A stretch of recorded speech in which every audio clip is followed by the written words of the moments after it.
parte voy a proponer algunas consideraciones en torno al tema sugerido, la colonialidad, muy puntuales, para más bien si luego podemos conversar al respecto, ¿no? Bien, a ver. Eh, Creo que para ubicarnos en esto es necesario tener un referente histórico cronológico. Eh, Hace 5 siglos, eh, eh, se precipitó, digamos, un cambio de gran alcance. Eh, Ocurrió en Europa, en el centro de Europa, pero luego como una especie de explosión, como cuando pasa con una explosión la onda expansiva continúa su curso, y ahora esa onda expansiva, digamos, abarca el planeta entero. ¿De qué estamos hablando? Del surgimiento de la modernidad, de la modernidad. La modernidad es pues una condición, es una forma de ser, es una condición, como la paternidad, como la peruanidad, en fin, es un modo de ser, ¿no? Eso surgió hace más o menos 5 siglos. Como resultado de un conjunto de circunstancias, la más importante de las cuales fue esto que los europeos llamaron descubrimiento de este continente, porque para ellos así fue, descubrieron este continente. No vamos a entrar al tema del término por demás controvertido, ¿no? Pero eso ocurrió. Y como resultado de aquello, a ver, pensemos un poco, de pronto estos personajes llegados aquí se adueñaban de todo un continente, ¿no? Imaginen, si alguno de nosotros, pienso en mí, por ejemplo, alguien me ofreciera un terrenito, qué sé yo, de 70 metros cuadrados, andaría saltando en un pie feliz, ¿no?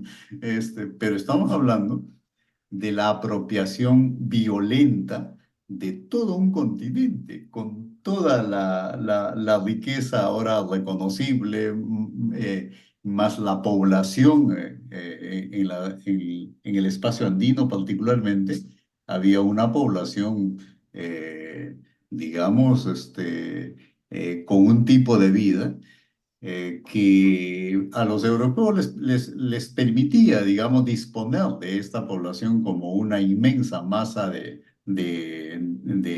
trabajo, mano de obra, en condiciones prácticamente de esclavitud, ¿no? Bien, us- eh, esto que acabo de decir explica seguramente por qué es que el capitalismo se desarrolló en Europa. Porque cuando hablamos de modernidad estamos hablando del capitalismo, ¿no? Eh, el mundo moderno es el mundo capitalista, pues. No hay otro mundo moderno.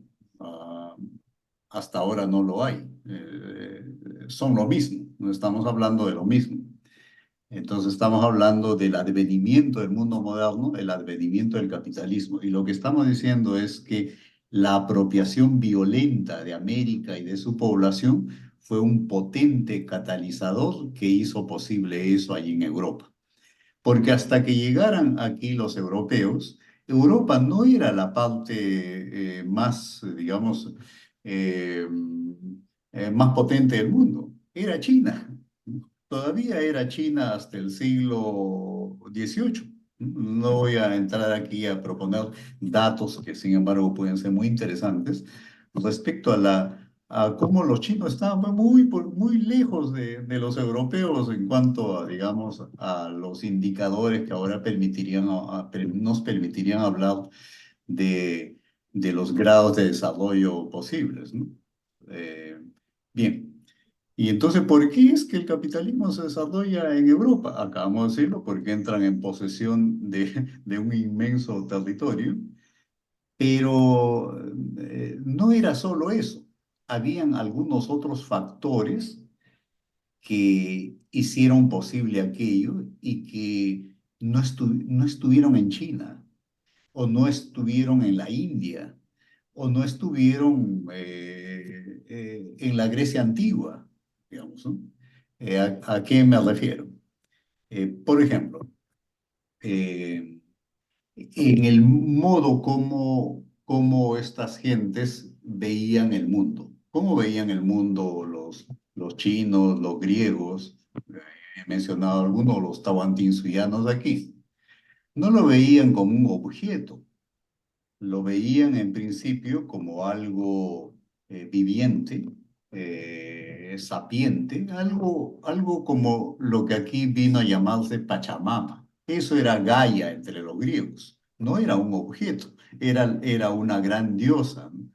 Y el taoísmo chino tiene una visión igual del mundo como algo que también tiene la condición de, de sapiente, por ejemplo, en fin, ¿no? Entonces, notar eso nos puede permitir percatarnos de por qué ellos no dieron el paso de explotar el mundo. Eh, es improbable, pues, que alguien que tiene esa manera de ver el mundo eh, em, se disponga a explotarlo. Que alguien que ve la naturaleza circundante de esa manera se disponga a explotarlo. Sería un hijo desnaturalizado, digamos, ¿no? Pero los europeos, de hecho, eran personas desnaturalizadas, en el sentido literal de la palabra, en el sentido de que no se sentían parte de la naturaleza. Esto es importante, porque no es el caso de los chinos, no era el caso de los indios de la India, ¿no? No era el caso de los tahuantinsuyanos, no era el caso de los griegos, no era el caso de ningún pueblo que no fuera occidental. ¿Y qué había en la tradición occidental que hizo posible esto? Una de las matrices de sentido de Occidente es la tradición judeocristiana. Y en la tradición judeocristiana, en los mitos judeocristianos, por ejemplo, en el Génesis, el hombre es puesto por Dios para que se enseñoree sobre la naturaleza. La naturaleza es puesta ahí a su disposición. El hombre es imagen y semejanza de Dios, no la naturaleza. Y el hombre es imagen y semejanza de Dios no por el lado corporal, sino en cuanto a espíritu. Entonces ahí tenemos la dicotomía espíritu por un lado, el hombre participa de esa condición igual que Dios, y por otro lado la materia inanimada, ¿no? Además, el espíritu es sagrado. eh, Dios es, eh, Dios es un ser sagrado. Nosotros participamos de esa sacralidad en cuanto a espíritu, pero la naturaleza no es sagrada. O sea, la naturaleza, entonces, es profana. Lo contrario de lo sagrado es lo profano. La naturaleza es profana y profanable. Es decir, esa manera de ver al hombre y esa manera de entender la naturaleza eh, fue uno de los factores que seguramente, al confluir con estos otros que hemos ido mencionando, la súbita disposición de ingentes riquezas, en fin, hizo posible el desarrollo del capitalismo en Europa. Habían otros factores también, por ejemplo, si solo cabe mencionarlos, en esa misma tradición, en la tradición judeocristiana, había una manera de entender el tiempo que al parecer ningún otro pueblo tenía. Lo voy a ejemplificar con esto de los caminos y los viajes, ¿no? Si uno lee la Odisea, un texto clave en la tradición griega, ¿no? Odiseo, o sea, Ulises, este héroe que ha ido a pelear a Troya, a la guerra de Troya, se pasa la vida añorando Ítaca, el lugar de donde salió. Y lo que quiere, por sobre todo, antes de morir, es volver a Ítaca. Y eso es la Odisea, pues. Ahora decimos, toda la Odisea que tuvo que pasar para hasta regresar a Ítaca. Entonces vemos ahí un camino, notan ustedes, como más bien cíclico, ¿no? Sale de Ítaca, pasa muchas peripecias y regresa a Ítaca finalmente. ¿Cuál sería el equivalente en la tradición judeocristiana? El Éxodo. En el Éxodo no hay vuelta. Salen de Egipto y van hacia la tierra prometida, es decir, el camino es lineal y tiene una meta. ¿Qué es lo que quiero decir con esto? Para no entrar en detalles. Este, en la tradición judeocristiana hay una manera de concebir, de experimentar el tiempo como un proceso lineal, continuo y que apunta a una meta. Puede ser, digamos, el juicio final. Y ese es el fin de los tiempos. Así como los tiempos habrían tenido un principio, luego tendrían un final. Y entre el principio y el final hay un camino ascendente, digamos, ¿no? Eh, pero en medio de ese camino ascendente que empieza con una caída, ¿no? Porque he dicho que el tiempo tiene un inicio, ¿no? ¿Qué había antes? El paraíso. Pero en el paraíso no había tiempo. Bueno, en cierto sentido no, porque Adán y Eva no son mortales, no estaban condenados a morir, pasan a ser mortales como efecto del pecado original. Y entonces son expulsados del paraíso y allí comienza esta travesía. Pero en medio de esa travesía aparece un sujeto redentor, ¿no? El Mesías, para ratificar la promesa de la salvación que si hacen todo lo que conviene a ello, está esperando al final de los tiempos y ahí otra vez se acaban los tiempos, dejamos de ser mortales y nos reinstalamos otra vez en este reino de la inmortalidad que es el paraíso, ¿no? Que nos está esperando otra vez. Más o menos eso. Ahora, fíjense ustedes en una teoría de la historia típica. Voy a señalar quizá la más conocida, el materialismo histórico. Eh, ¿Cómo va la historia en el materialismo histórico? Al principio hay comunismo primitivo, pero hay algún equivalente del pecado original que hace que el hombre abandone ese estado primitivo y entre en la historia que es, dice el materialismo histórico, la historia de la lucha de clases. ¿No? Pues ya antes no hay lucha de clases porque es el comunismo primitivo. ¿Cuál es el equivalente del pecado original? La aparición de la propiedad privada de los medios de producción. Entonces empieza la lucha de clases y todo lo demás, ¿no? Pero en el camino aparece un sujeto mesiánico, el proletariado. No voy a detenerme acá en señalar por qué tiene la condición de sujeto mesiánico, pero ratifica o anuncia la posibilidad de escapar de este destino en el que ya la gente está. Y porque ¿qué es lo que viene si en esa dirección? Otra vez la sociedad sin clases. ¿No les parece que hay un esquema, hay un esquema similar? Podríamos haber elegido lo del liberalismo, o la manera de ver la historia del liberalismo. Es similar, solo hay que reemplazar comunismo con sociedad de mercado, porque para los liberales ya llegamos al final de la historia, ya estamos en el final de la historia, es la sociedad de mercado. Bueno, esa manera de entender la historia, el tiempo, la experiencia humana como algo que apunta al futuro, está a la base de la idea de progreso, que es típicamente una idea moderna. Si ustedes buscan la idea de progreso en cualquier texto o testimonio que no sea moderno, se leen toda la Odisea, toda la Ilíada, toda la Biblia. Se leen la Divina Comedia, el Bhagavad Gita, lo que fuera, a ver si encuentran la idea de progreso. No la van a encontrar.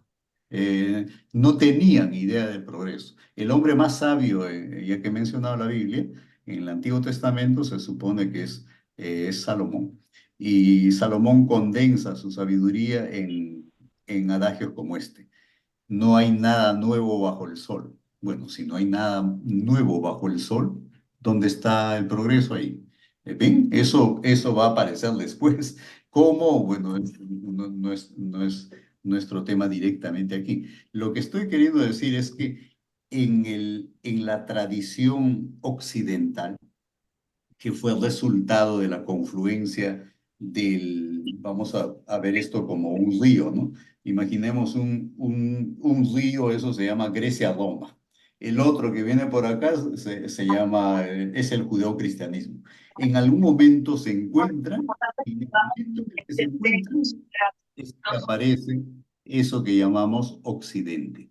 y trae este tipo de ideas que estaban ahí, no surtían mayor efecto, pero vuelvo a decir, con eso que ellos llaman el descubrimiento de América y la posesión abrupta de ingentes riquezas, produjeron el efecto que ahora tenemos a la vista. ¿Cuál fue el efecto? En primer lugar, esto de que la naturaleza es profana y profanable se disparó, pues, ¿no? ¿Para qué está ahí la naturaleza? Para explotarla. La naturaleza es un recurso que está ahí, hablamos de recursos naturales, ya nadie habla de Pachamama, de Gaia o de lo que fuera. Lo que tenemos enfrente son recursos naturales y lo racional es explotar esos recursos. Lo contrario es irracional. Eh, Bien, eso por el lado de la naturaleza. Ahora por el lado de las relaciones con los otros seres humanos. Lo que nace con la era moderna, lo que nace con la era moderna es el individuo, es el individuo. Antes no han habido individuos. A ustedes les parecerá raro lo que estoy diciendo, pero voy a tratar de explicarlo. Individuo no es lo mismo que persona. Personas han habido siempre. Y de hecho, en mundos no occidentales incluso han habido más personas, porque por ejemplo, el Apu, el Jirka, la Chachila también son personas, tienen personalidad, etcétera. Es decir, habían más personas. En el mundo moderno, estas personas que acabo de mencionar ya no son reconocidas como tales, para nada, son recursos explotables. Y las otras personas, las personas humanas, ¿qué pasan a ser? Individuos. Y entonces, ¿cómo ve el hombre moderno la convivencia? ¿Cómo entiende la convivencia? Que esto es políticamente clave, ¿no? Pues la política no es otra cosa que la organización de la convivencia colectiva. ¿Cómo entiende la convivencia? Lo entiende en términos de sociedad. Fijémonos en lo que acabo de decir. Se entiende la convivencia con los otros en términos de sociedad. Pero, ¿de qué estamos hablando cuando hablamos de sociedad? El otro, ¿qué es para mí? Un socio, no un hermano, es un socio. ¿Y cuál es la relación con un socio?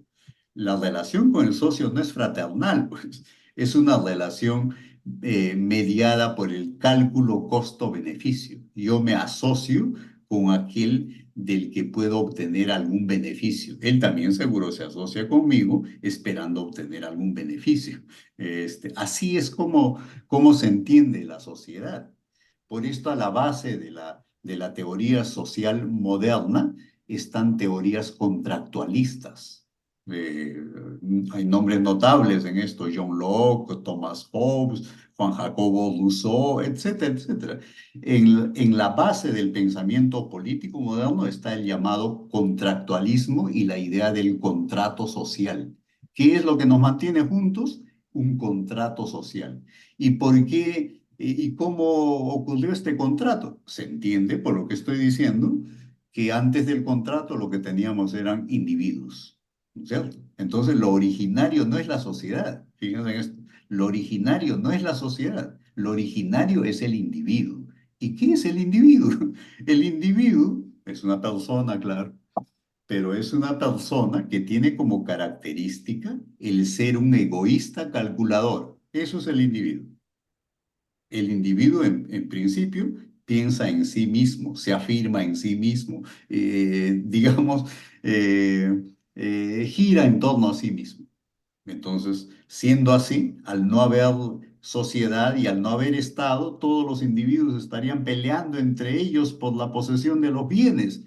Sí, dice Thomas Hobbes, eso es lo que debería ocurrir en lo que él llamaba estado de naturaleza. Así entendía el estado de naturaleza.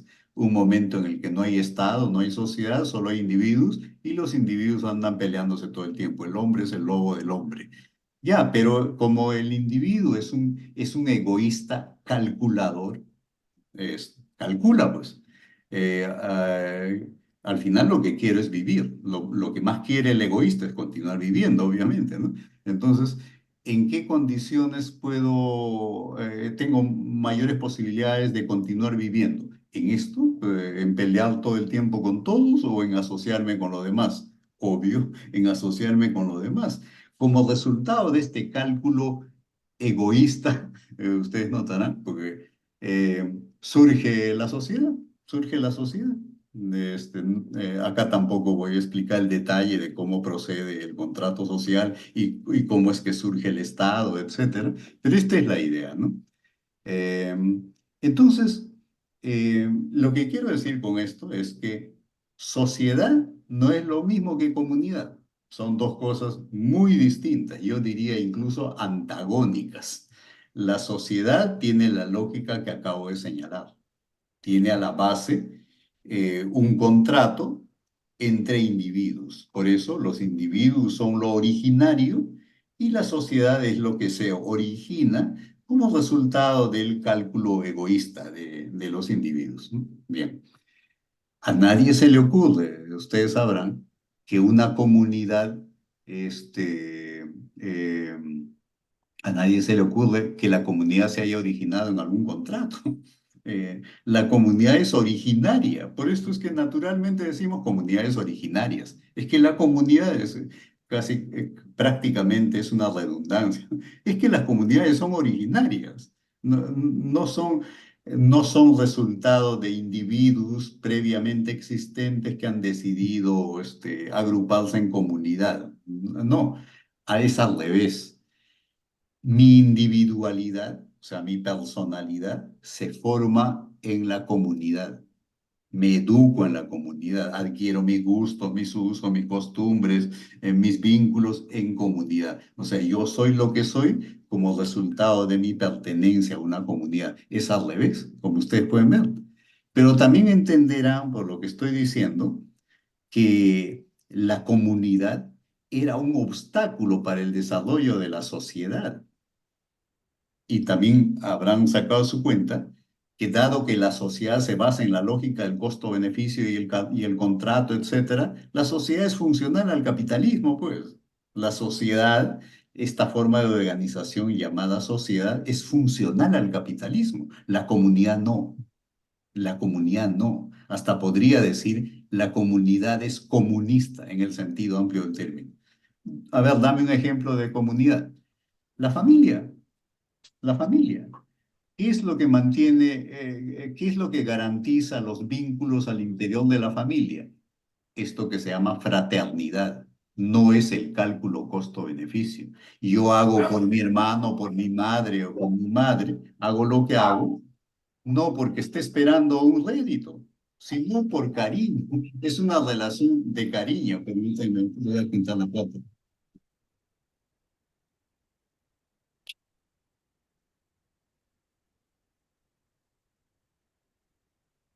Bien, entonces, de hecho, el, el, el mundo moderno, el mundo capitalista, tenía que disolver la comunidad.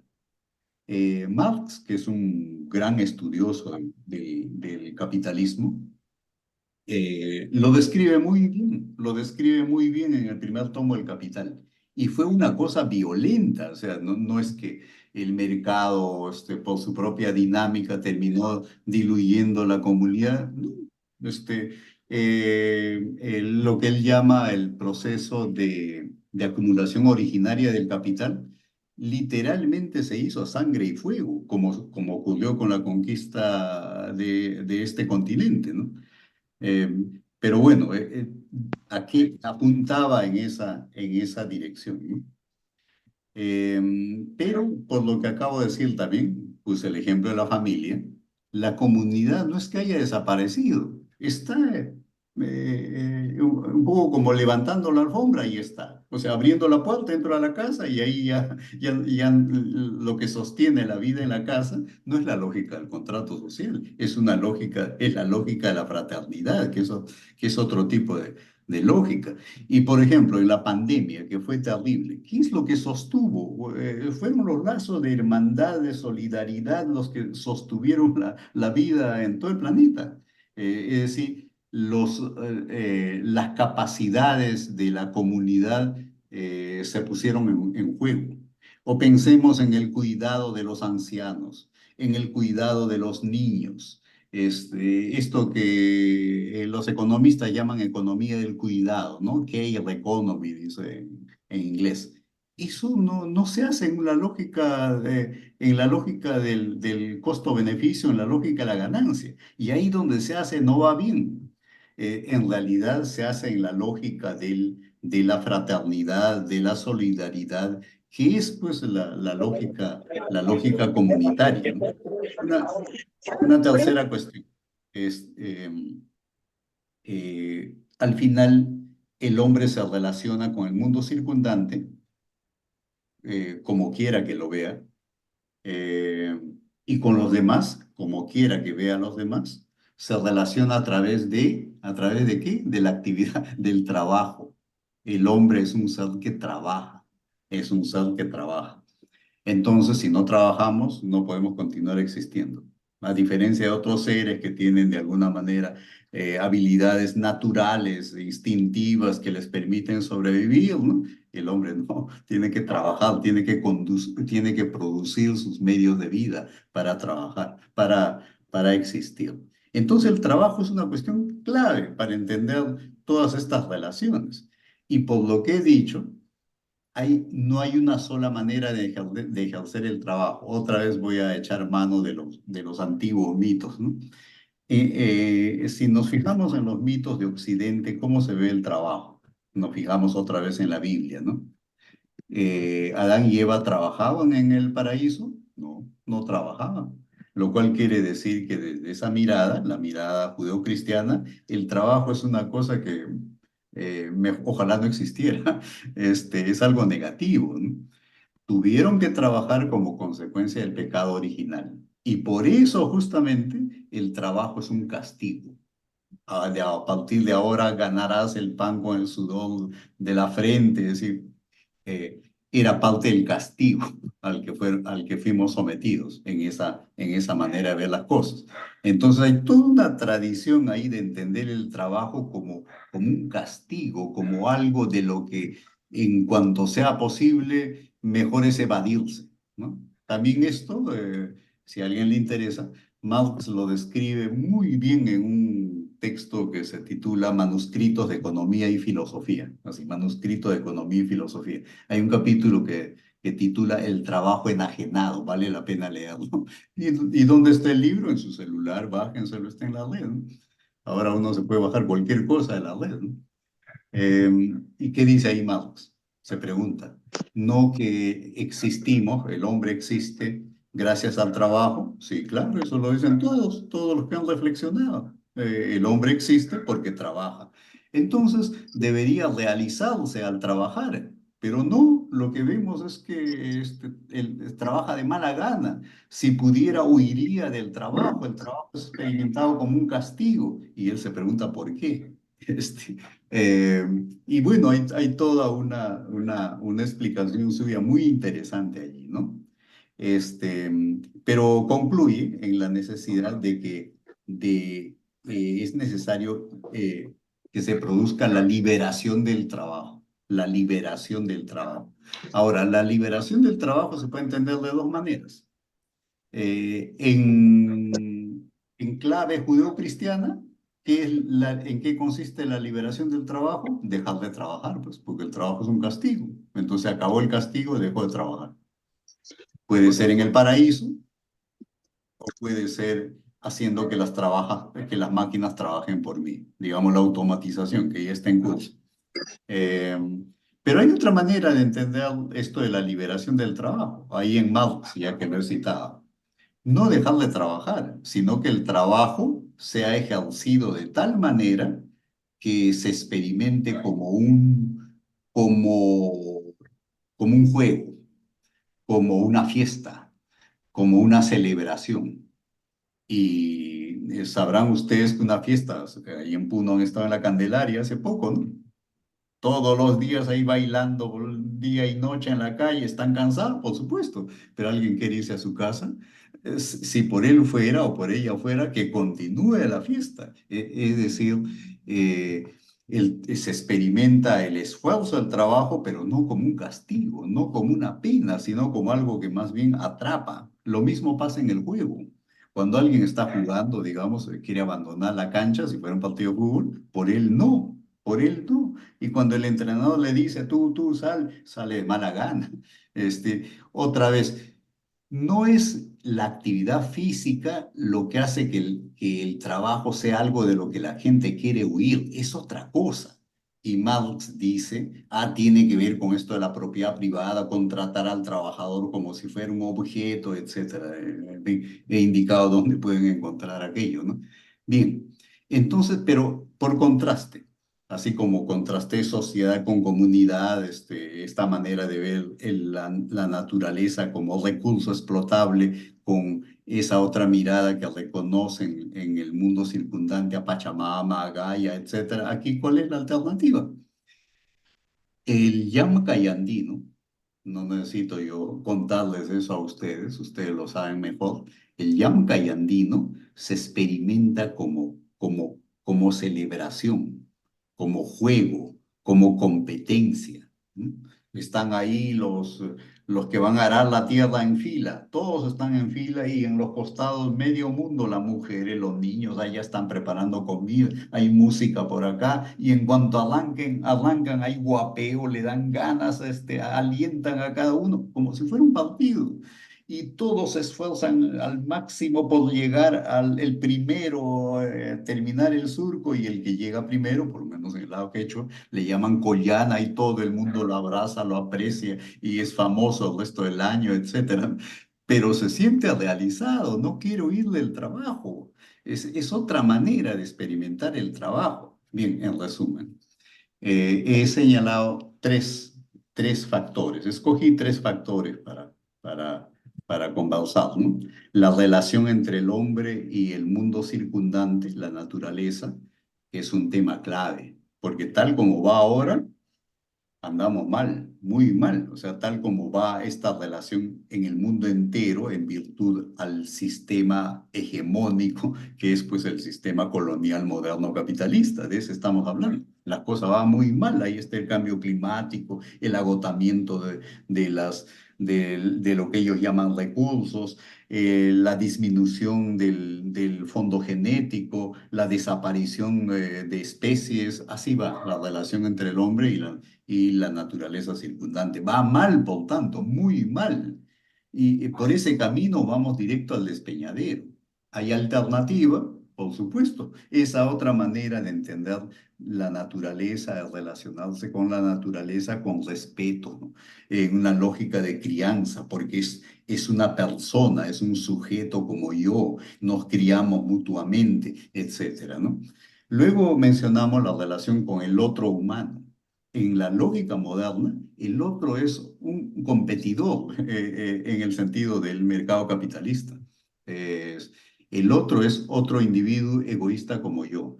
Y si interactuamos y convivimos, es en la lógica del cálculo costo-beneficio. Hace un rato ya procuramos explicarlo brevemente. Eso se llama sociedad, decíamos. Pero, ¿qué ha producido eso? Ha producido soledad, eh, ha producido graves problemas de integridad emocional, eh, en fin, o para ahorrar discurso, mencionar hechos. La gente ya no quiere tener hijos, ¿lo han notado? La gente joven, voy a criar gato, perro, pero hijo, ¿por qué? Castrados. ¿Por qué? Porque es un obstáculo para la carrera personal. A mí lo que me han dicho es que si me he pasado 15 o 20 años estudiando es porque ahora empiezo una carrera y tengo que esforzarme en esa carrera, competir con los demás. Toda la literatura del éxito, usted la conoce, ¿no? Y el hijo, el bebé que llora, hay que cambiar los pañales, etcétera. Para alguien que ha interiorizado esta lógica de vida, es un obstáculo, pues. Simplemente sabrán ustedes que en Italia, en España, en Japón, se puede continuar con la lista, hay un decrecimiento poblacional. Por esto es que incluso el tema de la migración es más complejo de lo que se cree. No es que los migrantes llegan porque sí, no, pues hay, ¿quién labra el campo en España? ¿Quién cuida a los ancianos? ¿Quién se ocupa de, en fin, hay una disminución de la población? Se me ocurrió poner este ejemplo, ¿no? Pero eh, se entiende que esto tiene que ver otra vez con, con el sentido de la vida. Y aquí hemos hablado, por contraste también, del sentimiento comunitario de la vida, del que hace parte de la familia. Es, eh, en- allí, a ver, en esto de tener hijos, ¿por qué es que la gente tiene hijos o tenía hijos? Eh, en el fondo, porque, caramba, pues ver al bebé, los ojos que le brillan, lo travieso que se pone luego, es una belleza, ¿no? Es una experiencia, pues, impresionante, que a aquel otro ya no le importa, ya no le importa, ni siquiera entra dentro de su horizonte. Y decía, el que tiene hijos no es que está calculando, ya, es que él me va a cuidar en mi vejez. No, pues es un mal calculador. ¿Qué le garantiza que lo va a cuidar en su vejez, menos ahora? No, no, la gente no tiene hijos en una lógica costo-beneficio. En el momento en el que ingresa la lógica costo-beneficio, ocurre lo que ya está ocurriendo en España, en Italia, etcétera, etcétera, ¿no? Bien. Entonces, también ahí hay un grave problema. Además de la soledad a la que eso conduce, pues, del aislamiento, en fin, ¿no? Yo he visto, ¿no? Una vez pasé por un lugar en Japón, había una casa quemada y pregunté, ¿qué pasó acá? Me dijeron, acá vivía un anciano. Ya, pero ¿cómo pasó? Es que necesitan estufas, el invierno es muy crudo allá, duro, metros de nieve, ¿no? Entonces la estufa que tenía era pues usaba combustible fósil. Parece que criaba gatos y el gato tumbó la estufa y todo se quemó. Y me dijeron, ocurre de vez en cuando por acá, pero nadie se ocupa de los viejitos, nadie. Fui a un parque infantil. Ya quisiera que hubieran parques infantiles así aquí. Muy bien equipado, todo muy bien. Niños, ninguno. El mío era el único. Este, Eso es lo que está pasando, ¿no?